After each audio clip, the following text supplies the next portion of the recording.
If you're trying to break into the supply chain industry here in the US, you're probably asking yourself one very specific question. How do I actually get my foot in the door of such a massive dynamic industry? Well, in this explainer, we are breaking down the definitive 2026 guide to entry-level supply chain careers. Let's get right into it. So here's the big question. Which job gives you the absolute best chance of getting hired without needing 10 years of experience on your resume? It's the classic paradox, right? You've got the drive, you've got the education, but how do you get started when every single entry-level posting seems to have an experienced applicants only sign hanging on it? Okay, let's dive into this reality. Because most companies are out there loudly saying, "We're hiring." But then you look at the actual job descriptions and they all ask for years of experience. You end up applying blindly, just crossing your fingers. But here is the really good news. Supply chain is one of the rare industries where you can genuinely build an amazing career without starting off with some fancy executive title. A ton of today's top directors and operations managers started right at the bottom. You absolutely do not need a fancy title to start.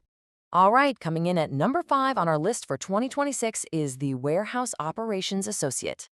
No, a lot of people totally underestimate this role. They think, oh, it's just moving boxes around in a giant room. Wrong.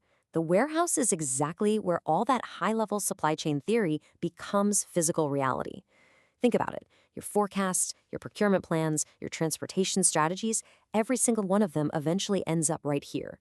As an associate, you're learning the absolute foundation. You're receiving inventory, picking and packing, learning the warehouse systems, and figuring out process improvement. You are literally getting your hands on the global economy. And for this highly active work, the typical salary is sitting right between $40,000 and $60,000. That obviously depends a bit on where you live and how much overtime you pick up, but it's a super solid way to get cash flowing while you learn the physical side of the business. But I've got to be straight with you here, there is a catch, and it's a big one: automation. This specific role is facing massive pressure from AI and robotics. Companies are snapping up autonomous mobile robots and AI-powered management systems like crazy. So if you take this route, you can't just coast. You've got to start building warehouse management system skills immediately. Learn the automation tech. Make this role your entry point for sure, but absolutely do not let it become your stopping point. Now, what's really interesting about this next one, coming in at number 4, is the Inventory Control Specialist. Just picture this. A company has literally millions of dollars sitting in inventory, but nobody actually knows what's on the shelves. Things go missing, stockouts happen, and suddenly you have some incredibly angry customers. That chaos, that is exactly where you step in.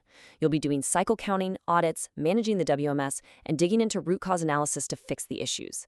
I love this role because inventory is the beating heart of every supply chain. If you can understand inventory, you essentially unlock the rest of the puzzle, from procurement all the way to customer service.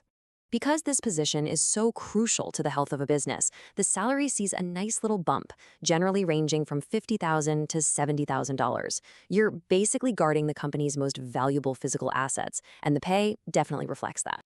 But listen, the exact same warning from the warehouse applies here too. Those routine counting tasks, they're getting automated away fast. The future really belongs to the people who can analyze the data, not just tally up boxes on a clipboard.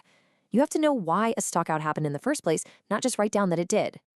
Moving right up to number 3, the logistics coordinator. Think about the massive scale of this for a second. Every single day, millions of products are crisscrossing America. Trucks, massive ships, rail, air freight. And behind every single one of those shipments is a human being making sure things don't go completely off the rails. With e-commerce still booming, this is a massive employment sector. You'll be tracking shipments, coordinating complex deliveries, and handling the inevitable delays. You get this incredible front row seat to how stuff actually moves around the world. For keeping those literal wheels of the economy turning, you're looking at a salary range between $50,000 and $75,000.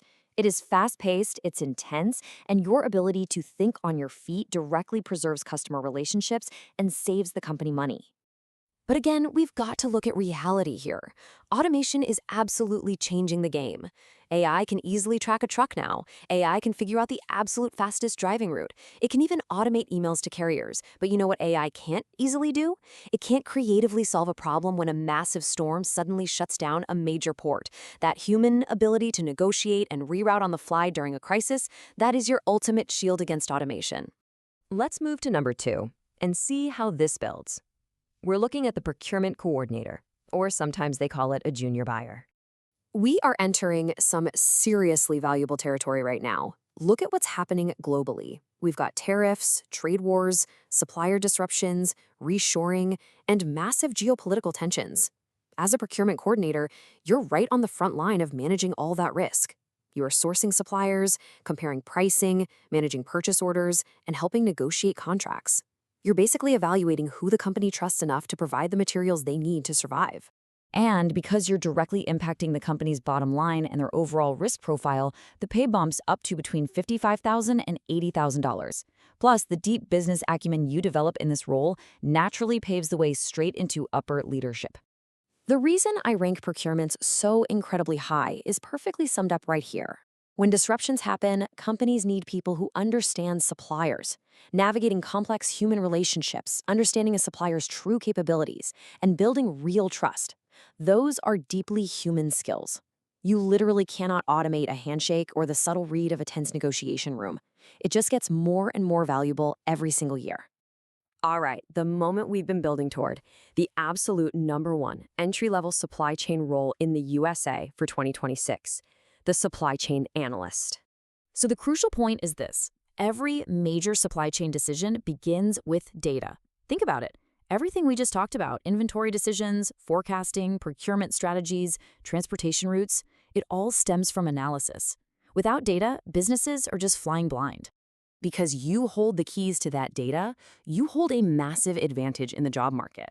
The entry-level salary here easily takes the top spot, ranging from $60,000 to $90,000 depending on where you are. But honestly, the starting pay isn't even the best part. It's the fact that these specific skills will give you an almost unfair advantage over the next decade. But to get that advantage, you've got to put in the work on the technical side. We are talking advanced Excel, Power BI, SQL, data visualization, basic Python, and knowing how to use AI tools for analytics. Master these, and you will accelerate your career faster than any piece of paper or certification ever could. You become the person who combines supply chain knowledge with hard data skills, and that makes you unstoppable. As we wrap up this explainer, I really want you to shift your mindset for a second. Stop stressing over finding the absolute perfect first job. Your first role is just a launch pad. It's not your final destination, it's simply where you start building your foundation. Whether that's in warehouse ops, inventory, logistics, procurement, or analytics, every single one of them can lead to the executive suite. So here is what you need to focus on to absolutely conquer the next decade. Master these 3 pillars. Learn supply chain, learn data, learn AI. The professionals who manage to combine all 3 of those are going to completely dominate the industry. The only question left is, are you going to be one of them? Thanks for joining me for this explainer, and I really can't wait to see what you build.